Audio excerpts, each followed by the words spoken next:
There's everything about money and finances I wish somebody told me in my 20s. I made my first million at 32, but I would have got there a lot sooner if I didn't have to figure all of this out by myself. First thing I would do is immediately go and open a high yield savings account. I got mine with Vanguard Cash Plus. I think it's about 3.5%, but SoFi has a much higher APY at like 4.2%. Your money sitting in a regular bank account, you're losing money due to inflation. The US dollar is losing its value just in case you haven't been paying attention. And this is money that you would use for emergencies, loss of job, maybe your car broke down, medical bills. With a high yield savings account, you basically make money from your money just sitting there. The second thing I would do is go and open a Roth IRA. This is a retirement account you can put up to $7,000 a year into, and when you go to withdraw your money at retirement, it is completely tax-free. So many of our parents and grandparents are living off of Social Security and unemployment checks after spending 40 to 50 years of their entire lives for these companies. Let that be a wake-up call that these companies, they don't care about us. As long as you're working for them, that's all that they care about. If you start this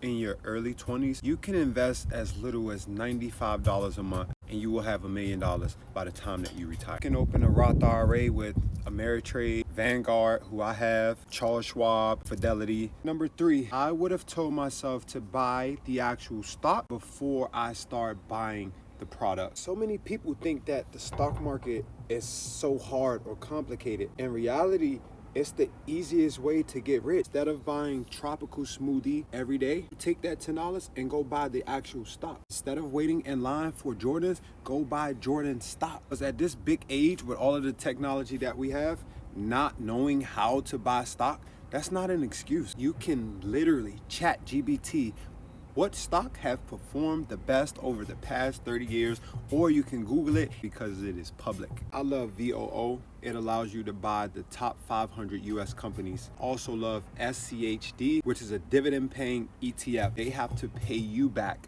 every 3 months. I invested $20,000 into AMD. Is worth almost 65 grand today. I tripled my money. In my 20s, I will be putting about $200 a month away just for investments. It's 2025, y'all. We need to prioritize financial independence. Number 4, put yourself on a budget. Stop spending your entire paycheck and then trying to save what's left. No wonder you don't have any money. You want to save a percentage, invest a percentage, and then you figure out a way to live off the remaining. And that's all budgeting is. It's assigning your money before you spend it. Every single dollar should have a job. Lastly, I would not go out and incur a bunch of debt. With the exception of like education or investing in a new skill, would not go and buy a house, would not go and get a car note. Are all terrible debts to have in your 20s. Think about this. Every dollar that you owe is a piece of your future that somebody else owns. But every dollar that you save or invest is a piece of your future that you own or take back. These are just some things that I would have done differently in my 20s to get to $1 million much sooner. This video helps. Peace.